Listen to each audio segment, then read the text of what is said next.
Hello students. आज हम पढ़ेंगे उद्बोधन व्याकरण, जिसको हम बोलते हैं उद्बोधन की बुक है ये। व्याकरण हमारा विषय है।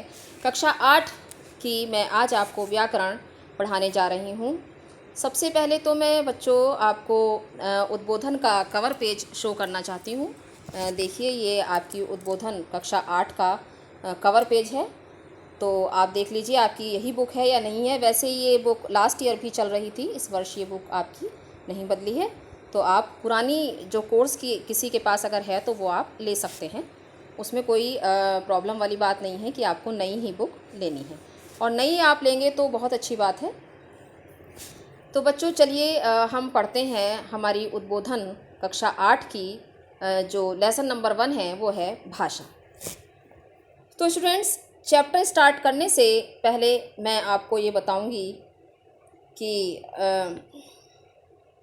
चैप्टर स्टार्ट करने से पहले मैं आपको ये बताऊंगी कि जो है भाषा क्या है। तो बच्चों, भाषा जो है वो जो भी हम बोलते हैं वो भाषा है। तो भाषा एक ऐसा माध्यम है जिससे हम अपने मन के भावों को, अपने जो भी हमारे मन में है वो हमें दूसरे से कहना है, तो हम कैसे कहेंगे, उसके लिए हमें भाषा की आवश्यकता पड़ती है। तो हम अपने मन के भावों को दूसरों से कहने के लिए जिस माध्यम का प्रयोग करते हैं वो भाषा कहलाती है। तो या तो हम अपने मन के भाव दूसरे से कहते हैं, या दूसरे की बात को समझने के लिए भी हमें भाषा की आवश्यकता पड़ती है। तो वो माध्यम जो है वो भाषा कहलाती है। तो स्टार्ट करते हैं हम अपना लेसन 1 भाषा। बच्चों, आदिकाल से मनुष्य संकेतों और अस्पष्ट ध्वनियों से अपनी बात एक दूसरे तक पहुंचाते थे। भाषा का विकास मानव सभ्यता के विकसित होने से हुआ है। प्राचीन समय से हमारे पास कोई भाषा ऐसी नहीं थी जो हम प्रॉपर एक उचित माध्यम से, उचित तरीके से हम एक दूसरे से बोल पाते। तो पहले जो है वो मनुष्य संकेतों से, यानी कि इशारों से अपनी बात एक दूसरे से कहते थे। कोई भी भाषा का प्रयोग हम नहीं करते थे। लेकिन जैसे जैसे सभ्यता का विकास होता चला गया वैसे वैसे हमारी भाषा भी विकसित होती चली गई। जब सभ्यता का विकास हुआ तो आदि मानव एक स्थान पर संरचना करके तथा बस्तियां बनाकर रहने लगा। तब उसे एक ऐसे साधन की आवश्यकता पड़ी जिससे वह अपने भावों और विचारों का आदान प्रदान कर सके। मीन्स जब जैसे जैसे सभ्यता विकसित होती चली गई तभी हमें आवश्यकता पड़ी कि हम अपने मन के विचार एक दूसरे से कैसे कहें। तो तब हमें आवश्यकता पड़ी भाषा की, और हमने एक दूसरे से जो भी जिस जिस वे में भी अपने बात कही वो भाषा कहलाई। और उस भाषा का धीरे धीरे विकास होता चला गया। मनुष्य की आवश्यकता ने भाषा को जन्म दिया। जैसे मैंने अभी आपको बताया कि जब हमें अपने मन की बात को, अपने विचारों को एक दूसरे के सामने प्रकट करने की आवश्यकता पड़ी तो हमें जरूरत हुई भाषा की, और उसी आवश्यकता ने भाषा को जन्म दिया। मनुष्य ने अपने भावों और विचारों को दूसरों तक पहुंचाने के लिए भाषा का सहारा लिया। भाषा के रूप को स्थिर रखने के लिए कुछ नियम भी बनाए गए। मीन्स जब तक भाषा के कुछ नियम नहीं होंगे तब तक वो भाषा ना तो किसी की समझ में आएगी और ना ही वो शुद्ध होगी। तो भाषा को सही रूप प्रदान करने के लिए कुछ नियम बनाए गए। इन नियमों के साथ साथ भाषा विकसित होती रही तथा समय के साथ साथ इसमें परिवर्तन होते रहे। आज जो भाषा हम बोलते हैं वह हजारों वर्षों से चली आ रही है। भाषा शब्द संस्कृत की भाष धातु से बना है, जिसका अर्थ है बोलना। बोलने की प्रक्रिया मनुष्य के अस्तित्व के साथ जुड़ी हुई है। भाषा एक ऐसा साधन है जिसका प्रयोग मानव तो क्या सभी प्राणी करते हैं। पशुओं और पक्षियों को भी अपनी भाषा होती है जिसके द्वारा वे एक दूसरे से बातचीत करते हैं। अर्थात मैं यहाँ कहना चाहूँगी कि केवल मनुष्य ही नहीं, पशु पक्षी भी बोलते हैं तो उनके मुंह से कुछ ध्वनि निकलती है। उस ध्वनि से ही वो एक दूसरे की बात समझते हैं। पशु पक्षी भी अनेक प्रकार की ध्वनियाँ निकालकर अपनी भूख, प्यास, भय, खुशी आदि प्रकट करते हैं। अर्थात वो अपने मन के भावों को एक दूसरे तक पहुंचाते हैं। यह संकेत और चिन्हों की भाषा है। इससे सूचना तो मिलती है लेकिन व्याकरण की दृष्टि से इनको भाषा के अंतर्गत नहीं रखा जाता। आपने देखा होगा कि चौराहों पर हरी और लाल बत्ती के संकेत मोटरों और गाड़ियों को चलाने तथा रोकने के लिए दिए जाते हैं। इसी प्रकार सड़क पर भी मोटर गाड़ी चलाने वालों के लिए तरह तरह के चिन्ह दिए जाते हैं। एक गूंगा आदमी इशारों से ही बात करता है और समझता भी है, परंतु इसे भाषा नहीं कहा जा सकता। अर्थात भाषा का जो रूप है वो, अगर हम संकेत के द्वारा एक दूसरे से बात कर रहे हैं तो उसे हम भाषा का रूप नहीं कहेंगे, भाषा नहीं कहेंगे। अब हम देखते हैं इसमें कि भाषा ध्वनि प्रतीकों की वह व्यवस्था है जिसके द्वारा मनुष्य परस्पर अपने विचारों का आदान प्रदान करते हैं। अर्थात हम अपने मन की बात दूसरों से कहते हैं तथा दूसरों की मन की बात हम समझते हैं, और जिस माध्यम से हम अपने विचार रखते हैं, अपने मन के भावों को रखते हैं, वही भाव रखने का जो माध्यम है वो भाषा कहलाता है। भाषा की विशेषताएं। भाषा पर गहराई से ध्यान देने पर निम्नलिखित विशेषताएं ज्ञात होती हैं। भाषा मानव मुख से निकलने वाली ध्वनि होती है, अर्थात मनुष्य जो कुछ भी बोलता है, जो भी ध्वनि उसके मुख से निकलती है वो भाषा होती है। भाषा ध्वनि प्रतीक की व्यवस्था होती है। भाषा एक सामाजिक साधन है जिसके द्वारा मनुष्य परस्पर विचारों का आदान प्रदान करते हैं, अर्थात वही जो मैंने अभी अभी आपको बताया था कि एक दूसरे के मन की बात समझते हैं, वही भाषा होती है। वो एक साधन है, उसको भाषा कहते हैं। भाषा सार्थक शब्दों से मिलकर बनती है। अगर आप अक्षरों को उल्टा सीधा लिख देंगे, उसका कोई अर्थ नहीं निकलेगा तो वो शब्द नहीं कहलाएंगे, और जब शब्दों का कोई अर्थ नहीं होगा तो वो भाषा नहीं कहलाएंगे। तो बच्चों, अब हम आते हैं भाषा के भेद। भाषा के दो भेद होते हैं बच्चों, दो रूप होते हैं भाषा के, एक मौखिक भाषा और एक लिखित भाषा। जैसा कि आप नाम से ही समझ पा रहे हैं कि मौखिक भाषा, मौखिक अर्थात मुख से निकली हुई, मौखिक भाषा अर्थात मुख से निकली हुई। तो हम जो कुछ भी बोलते हैं उसे मौखिक भाषा कहते हैं। जिस प्रकार एक अध्यापिका बच्चों से बोलकर प्रश्न के बारे में समझाती है, यह मौखिक भाषा कहलाती है। अतः मुंह से बोलना या बातचीत करना मौखिक भाषा होता है। दूसरे शब्दों में हम इसे कह सकते हैं कि हम जो कुछ भी मुख से बोलते हैं वही मौखिक भाषा होती है। दूसरी भाषा आपकी आती है लिखित भाषा। लिखित भाषा जिन शब्दों को हम एक दूसरे के सामने लिखकर प्रस्तुत करते हैं, जिन शब्दों को हम एक दूसरे के सामने लिखकर प्रस्तुत करते हैं वह भाषा का लिखित रूप होता है, अर्थात वह लिखित भाषा होती है। मीन्स लिखकर प्रस्तुत की गई भाषा लिखित भाषा कहलाती है। जैसे हम पुस्तक में पढ़ते हैं, समाचार पत्र में पढ़ते हैं, तो ये सब भाषा के लिखित रूप हैं। लिखित भाषा का प्रयोग पढ़े लिखे लोग ही करते हैं। इसके द्वारा हम ज्ञान का संचय करते हैं, जिसे साहित्य कहते हैं। भाषा के लिखित रूप से ही आज भी हम अपना इतिहास जानने में सक्षम हैं। कैसे? हमारा सारा हिंदी साहित्य जो लिखा हुआ है, हमारी संस्कृति है, वो सब एक लिखित पुस्तकों में, लिखित रूप में पुस्तकों में हमें मिलती है। और जब तक हमें भाषा का ज्ञान नहीं होगा, हम पढ़े लिखे नहीं होंगे, तो हम अपने उस साहित्य को जानने में भी असमर्थ होंगे, क्योंकि लिखित भाषा को समझने के लिए हमारा पढ़ना, हमारा साक्षर होना बहुत ज़रूरी है। तो भाषा का लिखित रूप भाषा को स्थिर बनाता है। अब आता है आपका हिंदी भाषा का इतिहास, क्षेत्र एवं महत्व। तो बच्चों, हिंदी भाषा का जो उद्भव है, यानी कि हिंदी भाषा जो निकली है वो संस्कृत भाषा से निकली है। संस्कृत हमारी अनेक भाषाओं की जननी है। अनेक भाषाओं का जन्म संस्कृत भाषा से हुआ है, इसीलिए संस्कृत को हिंदी की जननी भी कहा जाता है। इसीलिए हम संस्कृत भाषा को हिंदी ही नहीं बल्कि बहुत सारी भाषाओं की जननी भी कह सकते हैं। संस्कृत से हिंदी तक के विकास में इसमें अनेक बार परिवर्तन हुए। आज की साहित्यिक हिंदी खड़ी बोली का साहित्यिक रूप इसका विकास मुख्यतः 19वीं शताब्दी में हुआ। इसी शताब्दी में ज्ञान विज्ञान का प्रचार प्रसार भी प्रारंभ हुआ। आज दिल्ली, हिमाचल प्रदेश, उत्तर प्रदेश, बिहार, हरियाणा, मध्य प्रदेश, राजस्थान आदि राज्यों में हिंदी भाषा बोली जाती है। मीन्स अनेक राज्यों में हिंदी भाषा का प्रयोग किया जाता है। भारत के अत्यधिक क्षेत्र में बोली जाने के कारण इसे राजभाषा के रूप में मान्यता प्रदान की गई।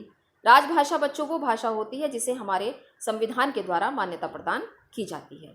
स्वतंत्रता प्राप्ति के पश्चात 14 सितंबर 1949 को इसे राजभाषा के रूप में मान्यता प्राप्त हुई। आपको पता है हमारा हिंदी दिवस जो है वो 14 सितंबर को मनाया जाता है, और इसे मान्यता प्राप्त हुई थी 14 सितंबर सन 1949 में। भारत के अधिकांश क्षेत्रों की मातृभाषा हिंदी है। इसका प्रयोग संपर्क भाषा के रूप में होता है। संपर्क भाषा बच्चों एक दूसरे से संपर्क करने का जो माध्यम है वो हिंदी है, तो इसीलिए इसका प्रयोग संपर्क भाषा के रूप में भी किया जाता है। अनेक विद्यालयों तथा विश्वविद्यालयों में हिंदी माध्यम से ही शिक्षा दी जाती है। हिंदी साहित्य अत्यंत समृद्ध तथा विदेशों में भी हिंदी पढ़ाने और पढ़ने की व्यवस्था है। भारत एक बहुभाषा का देश है। बहुभाषा मीन्स भारत में बहुत सारी भाषाएं बोली जाती हैं। यहाँ अनेक भाषाएं प्रयोग की जाती हैं।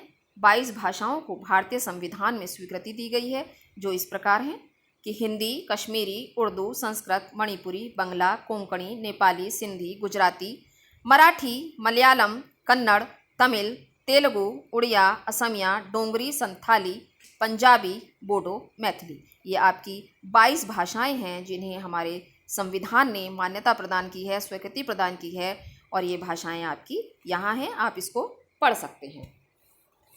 अब आपका आता है बच्चों नेक्स्ट टॉपिक, उपभाषा और बोली। भारतवर्ष में हिंदी भाषा बोली तथा समझी जाती है। यह हमारी राष्ट्रीय भाषा है।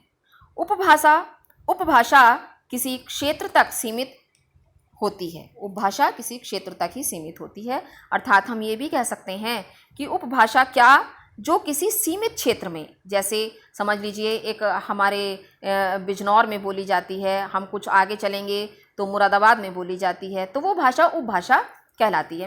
मतलब एक निश्चित क्षेत्र में बोली जाने वाली भाषा उपभाषा कहलाती है। भाषा का क्षेत्रीय रूप बोली कहलाता है, अतः बोली एक सीमित क्षेत्र में बोली जाती है। वही जैसे मैंने आपको बताया अभी कि एक सीमित क्षेत्र में बोली जाने वाली भाषा जो है वो बोली कहलाती है। सीमित क्षेत्र मतलब है कि कुछ एरिया, कुछ दूरी पर जाकर बच्चों भाषा भी बदल जाती है, तो इसीलिए जो एक क्षेत्र तक सीमित होती है वो बोली कहलाती है। 15-20 किलोमीटर के बाद बोली का रूप बदल जाता है। जैसे मैंने अभी बताया आपको कि हमारे बिजनौर की भाषा अलग है, मुरादाबाद आप चलेंगे तो मुरादाबाद की भाषा अलग है, आप और आगे बरेली जाएंगे तो उधर की भाषा अलग है। तो इस तरह से कुछ ही दूरी पर जाने पर बोली का रूप जो है वो बदल जाता है और इसे हम बोली कहते हैं। बोली में कोई भी साहित्यिक रचनाएं नहीं होती, मीन्स कोई भी हमारी साहित्य जो है हमारा वो बोली में नहीं लिखा जाता है, बल्कि भाषा में लिखा जाता है। यह केवल बोली जाती है। बोली जो है बोलने के लिए है कि उस क्षेत्र विशेष के लोग उसको बोलते हैं। भारत में विभिन्न प्रकार की अवधी, खड़ी बोली, हिमाचली, कुमाऊनी, मालवी, मेवाती, मारवाड़ी, भोजपुरी, हरियाणवी, ब्रजभाषा और बुंदेली बोलियां बोली जाती हैं। ये बच्चों बोलियां हैं जो एक निश्चित क्षेत्र में बोली जाती हैं। तो अब हम आते हैं पेज नंबर 7 पर। पेज नंबर 7 पर बच्चों अब हम आते हैं। देखिए, बोली में जब साहित्य रचना होती है तब बोली उपभाषा बन जाती है। जैसे ब्रज और अवधी दोनों ब्रज तथा अवध की क्षेत्रीय भाषाएं हैं। सूरदास ने ब्रजभाषा में सूरसागर की रचना की और तुलसीदास ने अवधी भाषा में रामचरितमानस की रचना की, जिसके कारण ये दोनों बोलियां उपभाषा बन गईं और अब ये भाषा कहलाती हैं। मीन्स इन बोलियों में एक साहित्य लिखा गया, इसीलिए इन बोलियों को भाषा का रूप प्रदान किया गया। भाषा और बोली में अंतर। भाषा और बोली में अंतर देखिए बच्चों, पहले मैं भाषा आपको बताती हूँ कि भाषा क्या है। भाषा का क्षेत्र विस्तृत होता है, मीन्स भाषा एक बहुत बड़े क्षेत्र तक बोली जाती है। दूसरा, भाषा में साहित्य रचना होती है। हमारा जो साहित्य है वो भाषा में लिखा जाता है, ना कि बोली में। थर्ड नंबर आपका आता है कि भाषा का प्रयोग विस्तृत क्षेत्र में किया जाता है तथा सरकारी कामकाज में भी प्रयोग किया जाता है। जैसे हमारे संविधान ने हमारी भाषा को संवैधानिक रूप से राष्ट्रीय भाषा का, राजभाषा का दर्जा दिया, तो हमारा जो ऑफिशियल वर्क है, सरकारी कामकाज है, वो हिंदी में ही किया जाता है। अब आती है आपकी बोली। बोली भाषा का स्थानीय रूप होती है, इसका क्षेत्र सीमित होता है। जैसे अभी मैंने आपको बताया था कि बोली जो है एक सीमित क्षेत्र में बोली जाती है, बहुत दूर तक इसको नहीं हम सुन सकते, हर कुछ दूरी पर जाने पर ही इसकी जो बोलने का ढंग है वो चेंज हो जाता है, तो ये बोली कहलाती है। बोली में साहित्य रचना नहीं होती। जब बोली में साहित्य रचना की जाती है तो वह बोली उपभाषा का रूप ले लेती है। जैसा आपने पढ़ा अभी अभी कि साहित्य जो है हमारा वो भाषा में लिखा जाता है, ना कि बोली में। बोली का क्षेत्र छोटा होता है, इसका प्रयोग बोलचाल के लिए किया जाता है, जबकि सरकारी कामकाज में इसका कोई प्रयोग नहीं होता। अर्थात जो है वो बोली का क्षेत्र छोटा होता है, एक सीमित क्षेत्र में बोली जाती है। और सरकारी कामकाज मीन्स ऑफिशियल वर्क जितने भी होते हैं वो हम बोली में नहीं कर सकते, उसके लिए हमें भाषा की आवश्यकता पड़ती है। अब बच्चों हम आते हैं लिपि। लिपि क्या है बच्चों? लिपि जो है वो भाषा को लिखने का ढंग, भाषा को लिखने का जो ढंग होता है वो लिपि कहलाता है। अर्थात हम उसको कैसे लिख रहे हैं, तो वो ढंग जो है लिखने का वो लिपि कहलाता है। विश्व भर की भाषाएं भिन्न भिन्न लिपियों में लिखी जाती हैं। अर्थात आप देखते हैं कि इंग्लिश को लिखने का ढंग अलग होता है, हिंदी लिखने का ढंग अलग होता है, संस्कृत लिखने का ढंग अलग होता है। अर्थात जितनी भी भाषाएं हैं वो अलग ढंग से ही लिखी जाती हैं और उस ढंग को ही हम लिपि के नाम से जानते हैं। भारत में हिंदी भाषा को देवनागरी लिपि में लिखा जाता है। उर्दू भाषा की लिपि फारसी है, अंग्रेज़ी भाषा की लिपि रोमन है तथा पंजाबी लिपि का नाम गुरमुखी है। फारसी भाषा के अतिरिक्त भारत की सभी भाषाओं की लिपियां बाईं ओर से दाईं ओर लिखी जाती हैं। फारसी लिपि दाईं ओर से बाईं ओर को लिखी जाती है। आपने देखा होगा कि हम सभी लिखते समय हम बाईं ओर से दाईं ओर हम अपनी भाषा को लिखते हैं, लेकिन फारसी भाषा जो है, फारसी भाषा की जो लिपि है वो दाईं ओर से बाईं ओर की तरफ लिखी जाती है। हम साधारण शब्दों में ये भी कह सकते हैं कि जैसा हम लिखते हैं उससे उल्टा फारसी भाषा की लिपि लिखी जाती है। अब हम आते हैं बच्चों व्याकरण पर। व्याकरण क्या है? भाषा कोई शब्दों का समूह या लड़ी नहीं होती, बल्कि उसकी एक व्यवस्था होती है। इसमें शब्द एक दूसरे के साथ व्यवस्थित रूप से इस प्रकार जुड़े होते हैं कि अर्थ अपने आप निकलता है। साधारण शब्दों में मैं आपको ये समझाना चाहूँगी कि व्याकरण क्या है। मीन्स व्याकरण एक ऐसा नियम है जो भाषा को सही रूप प्रदान करता है। व्याकरण व्याकरण में ऐसे नियम बनाए गए हैं जो भाषा को शुद्ध रूप प्रदान करते हैं। अर्थात अगर हम नियमों में बंधकर भाषा को नहीं बोलेंगे तो वो भाषा नहीं कहलाएगी, उसका रूप बिगड़ सकता है। इसीलिए हमें भाषा को नियमों में रहकर ही, नियमों में बांधकर ही बोलना चाहिए, तभी एक शुद्ध भाषा हमारी कहलाती है। तो हम पढ़ेंगे कि भाषा की व्यवस्था के नियमों को जानने के लिए और वाक्यों को शुद्ध बोलने और लिखने के लिए व्याकरण सहायक होता है। इस दृष्टि से व्याकरण भाषा के स्वरूप की विस्तृत जानकारी देता है। हम कह सकते हैं कि व्याकरण ही भाषा को शुद्ध रूप से बोलने तथा लिखने का ज्ञान कराता है। अर्थात व्याकरण वह शास्त्र है जिसके द्वारा हम भाषा के नियमों को जानते हैं और नियमों को जानकर भाषा को शुद्ध रूप से लिखते और पढ़ते हैं। तो व्याकरण में भाषा से संबंधित नियम होते हैं। व्याकरण एक प्रकार का शास्त्र भी है। व्याकरण से भाषा की शुद्धता का ज्ञान होता है। व्याकरण को सीखने के बाद मनुष्य को सही रूप से बोलने, लिखने और समझने लगता है। वह भाषा के प्रयोग में कम से कम अशुद्धि करता है। इस प्रकार भाषा की शुद्धता और एक रूपता लाने में व्याकरण बहुत ही उपयोगी है। अब ये देखिए ग्रीन बॉक्स में आपका व्याकरण की जो है वो परिभाषा लिखी हुई है कि व्याकरण वह शास्त्र है जिसके द्वारा हम भाषा के नियमों को जानते हैं, नियमों को जानकर शुद्ध लिखना, पढ़ना तथा बोलना सीखते हैं। जैसा मैंने आपको अभी अभी बताया था कि व्याकरण वह शास्त्र है, व्याकरण ऐसे नियम हैं, ऐसे नियमों का पालन हमें व्याकरण में करना पड़ता है जिससे भाषा हमारी शुद्ध रूप से लिखी जाती है और बोली जाती है। व्याकरण भाषा के मानक रूप को स्थिर बनाता है। अध्ययन की सुविधा के लिए व्याकरण को 4 भागों में बांटा गया है। व्याकरण को हम 4 भागों में बांट सकते हैं। तो बच्चों अब आते हैं हम पेज नंबर 8 पर। व्याकरण के 4 भाग होते हैं बच्चों, एक वर्ण विचार, एक शब्द विचार, तीसरा पद विचार, चौथा वाक्य विचार। तो पहला आपका है वर्ण विचार। वर्ण विचार में हम वर्णों के उच्चारण और बनावट के ज्ञान को प्राप्त करते हैं। मीन्स कैसे हमें वर्णों को सही शुद्ध रूप से बनाना चाहिए, उसका उच्चारण कैसे करना चाहिए, उसकी बनावट कैसी होनी चाहिए, यही सब हम वर्ण विचार में सीखते हैं। दूसरा आता है शब्द विचार। शब्द विचार से हम शब्दों की बनावट, शब्दों की उत्पत्ति तथा शब्दों के उच्चारण का अध्ययन करते हैं। मीन्स सही वर्णों के मेल से ही सही शब्द बनते हैं, सार्थक शब्द बनते हैं। जब तक हम वर्णों को उचित स्थान पर नहीं रखेंगे, उचित मेल वर्णों का हम नहीं करेंगे तब तक हमारे सार्थक शब्द नहीं बनेंगे। तो शब्द विचार से हम शब्दों की बनावट, शब्द मीन्स जब हम वर्णों की बनावट सही करेंगे बच्चों, तभी हम शब्दों की बनावट भी भली भांति लिख सकते हैं, नहीं तो हमारी शब्दों की बनावट भी सही ढंग में नहीं होगी। शब्दों की उत्पत्ति कैसे हुई, शब्दों के उच्चारण का अध्ययन, यानी कि शब्दों को शुद्ध रूप से उच्चारण करना उसका, वो हम सीखते हैं। तीसरा आता है आपका पद विचार। वाक्यों में प्रयोग किए गए पदों का व्याकरण की दृष्टि से परिचय देना पद परिचय कहलाता है। मीन्स शब्दों को जब हम वाक्यों में प्रयोग करते हैं तो वो शब्द नहीं रह जाता बच्चों, वो पद कहलाने लगता है। मीन्स कोई भी शब्द, सार्थक शब्द जब हम किसी वाक्य में प्रयोग करते हैं तो वो शब्द शब्द न रहकर पद कहलाने लगता है। इसी का अध्ययन हम पद विचार में करते हैं। चौथा आपका आता है वाक्य विचार।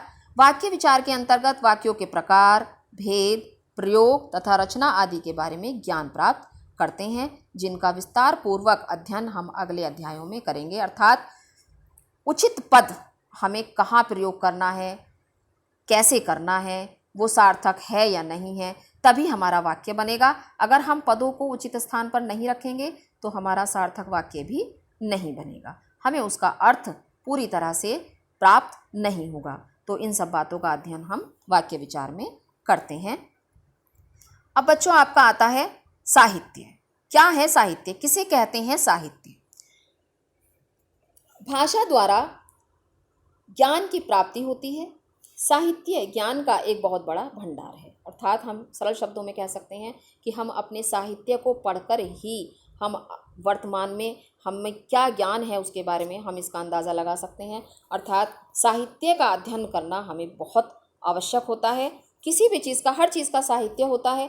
विज्ञान, नृत्य, कविता, संगीत, इतिहास, भूगोल, लघु कथा, कहानी, उपन्यास आदि सभी विषय ज्ञान के भंडार हैं। इन सभी विषयों के संचित कोश को ही साहित्य कहते हैं। अर्थात इन सब के बारे में जानकारी प्राप्त करना ही हिंदी साहित्य कहलाता है। साहित्य का अर्थ है मानव कल्याण के लिए कार्य करना। मानक भाषा। मानक भाषा क्या है बच्चों? कि भाषा के विकास के साथ साथ कभी कभी वर्णों के लिखने के ढंग में परिवर्तन होने लगता है। अर्थात हम देख सकते हैं कि जो हमारा साहित्य है, जो हमारी बहुत पुरानी पुस्तकें हैं, उसमें आप देखेंगे कि उनको वर्णों को लिखने का ढंग कुछ अलग था, आज हम उनको कुछ अलग ढंग से लिख रहे हैं। तो एक ही वर्ण को दो प्रकार से लिखा जाने लगा है। प्राचीन समय में अलग तरीके से लिखा जाता था, अब अलग तरीके से लिखा जाता है। तो वर्णों का एक रूप बनाए रखने के लिए इन वर्णों का एक निश्चित रूप निर्धारित करना आवश्यक हो जाता है। और उसे कौन प्रदान करता है? उसे मानक रूप, जो भाषा के विद यानी कि ज्ञानी विज्ञानी होते हैं, जो भाषा को जानने वाले होते हैं। भाषा को एक रूप बनाए रखने के लिए भाषाविदों ने भाषा के जिस रूप को स्वीकारा है वही मानक भाषा कहलाती है। अर्थात उस भाषा को जानने वाले विद्वान जो होते हैं उस भाषा को मानक रूप प्रदान करते हैं। तो अब ये देखिए, नीचे इसमें आपकी एक सारणी दी गई है। अमानक भाषा, मानक, अमानक, मानक, यानी कि 2 कॉलम है, 4 कॉलम है इसमें। 2 में एक का मानक रूप है, दूसरे उसी का मानक रूप है। देखिए अ बनाया हुआ है बच्चों। ये प्राचीन समय में अ ऐसे बनता था, लेकिन अब हमारी जो मानक भाषा है वो आ हमारे बनाने का ढंग ये है। अब देखिए खा में आपको रा और वा ऐसा प्रतीत हो रहा है जैसे रा और वा लिखा हुआ है, लेकिन अब हमारा जो मानक रूप है वो ये है। इसको हमें टच करना पड़ता है, खा के रा वाला जो ये नीचे की लाइन है ये हमें उससे टच करनी पड़ती है, तभी हमारा खा सही होगा। तो ऐसे ही उदाहरण दिए गए हैं, आप इसको पढ़ सकते हैं, आपकी समझ में आ जाएगा। अब आते हैं बच्चों हम पेज नंबर 9 पर। पेज नंबर 9 पर कुछ ये आपके याद रखने योग्य कुछ बिंदु जो आपके लेसन से ही इसमें आए हैं वो आप देख सकते हैं। आप इसको पढ़ेंगे तो आपको जो एक कहना चाहिए समरी जो लेसन की है वो आपकी इन्हीं बिंदुओं में होती है। संकेतों को, पहला बिंदु मैं पढ़ रही हूँ, संकेतों को भाषा नहीं कहा जा सकता। हमने अभी पढ़ा था पीछे कि भाषा वही होती है जो लिखकर बताई जाती है या समझी जाती है या बोलकर समझी जाती है या बोलकर बताई जाती है, तो वही भाषा है। संकेतों को हम, इशारे की भाषा को हम भाषा का रूप नहीं दे सकते। दूसरा बिंदु है हमारा, भाषा का सबसे पुराना रूप मौखिक है। भाषा का पहले लिखने का ज्ञान किसी को नहीं था तो सबसे पहले बोलना ही सीखा था मनुष्य ने, तो भाषा का सबसे पुराना रूप जो है वो मौखिक है। भाषा मन के भावों और विचारों को आदान प्रदान करती है, अर्थात भाषा वह माध्यम है जिससे हम मन के विचारों को, अपने विचारों को दूसरों को बता सकते हैं और दूसरे के विचारों को हम समझ सकते हैं। भाषा को लिखने की विधि या ढंग को लिपि कहा जाता है, अर्थात अभी मैंने आपको पाठ में बताया कि भाषा को जो लिखने का ढंग होता है वही लिपि कहलाता है। जिस विधि में हम, जिस ढंग से हम भाषा को लिख रहे हैं वही ढंग या वही विधि लिपि कहलाती है। भाषा का लिखित रूप भाषा को स्थिर बनाता है। ज्ञान के संचित कोश को साहित्य कहा जाता है। नंबर 7, भाषा व्याकरण के नियमों में बंधकर शुद्ध, स्पष्ट और प्रभावशाली बनती है, अर्थात अगर व्याकरण के नियम नहीं होंगे तो हमारी भाषा शुद्ध नहीं होगी, स्पष्ट तरीके से हम उसको नहीं बोल पाएंगे, ना ही लिख पाएंगे और ना ही वो भाषा हमारी प्रभावशाली होगी। तो बच्चों ये लेसन हमारा कंप्लीट हो जाता है। अब हम आते हैं एक्सरसाइज पर। निम्नलिखित प्रश्नों के उत्तर दीजिए। तो बच्चों यहाँ 9 क्वेश्चंस हैं, तो 9 क्वेश्चंस के आंसर मैंने आपको यहाँ दिए हुए हैं नीचे, तो आप इसमें से देखकर लिख सकते हैं। अपनी आपको 2 नोटबुक बनानी है, एक उद्बोधन के लिए और एक आपकी जो हिंदी सेकंड है वो आपकी इस बार चेंज हो चुकी है बच्चों। अगर आपने पुराना कोर्स लिया है तो आप उसको चेंज कर सकते हैं, न्यू ले सकते हैं। आमोदिनी हिंदी पाठमाला, आमोदिनी हिंदी पाठमाला आपकी ये हिंदी सेकंड हिंदी साहित्य की बुक का नाम है।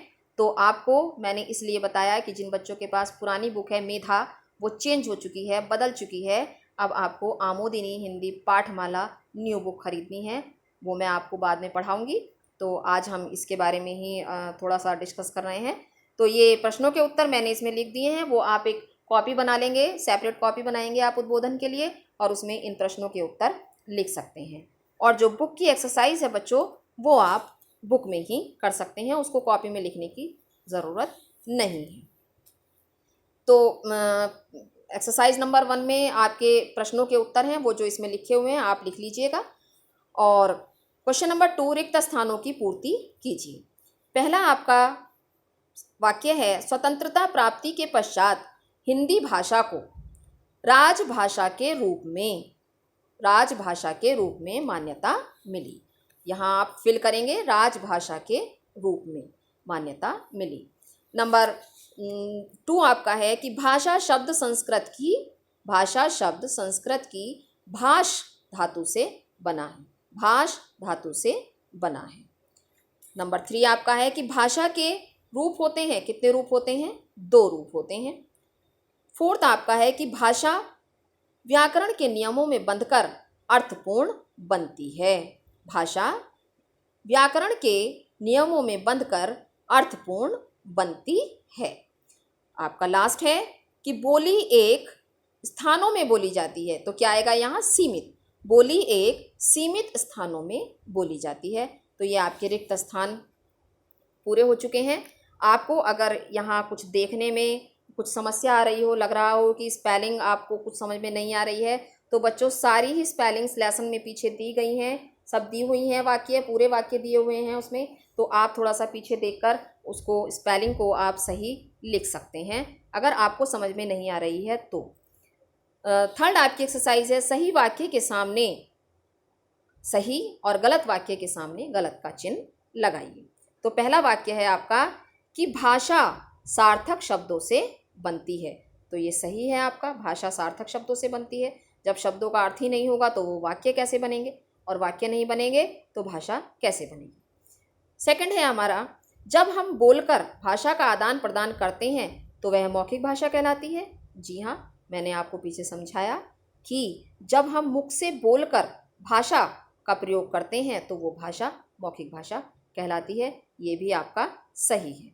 3rd आपका आता है, भारत की राष्ट्रीय भाषा हिंदी है। जी बिल्कुल, भारत की राष्ट्रीय भाषा हिंदी है। मैंने अभी आपको पीछे बताया था कि संविधान के द्वारा 14 नवंबर 1949 को हमारी भाषा को, हिंदी भाषा को राष्ट्रीय भाषा का दर्जा दिया गया। अब आपका आता है कि 4th वन, बोली का क्षेत्र विस्तृत होता है। ये बच्चों गलत सेंटेंस है, बोली का क्षेत्र सीमित होता है, ये गलत है आपका। लास्ट, भाषा और बोली में कोई अंतर नहीं होता, ये भी आपका गलत है बच्चों। भाषा और बोली में अंतर होता है। तो ये हमने आज लेसन 1 जो भाषा उद्बोधन बुक से भाषा लेसन नंबर 1 वो हमने पढ़ा बच्चों। तो आप इसको, मैं आपके लिए होमवर्क दे रही हूँ। ये इस चैप्टर के आपको क्वेश्चन आंसर्स लर्न करने हैं और ये जो एक्सरसाइज है वो भी आपको लर्न करनी है। और इसी के साथ मैं ये पाठ समाप्त करती हूँ। Thank you very much.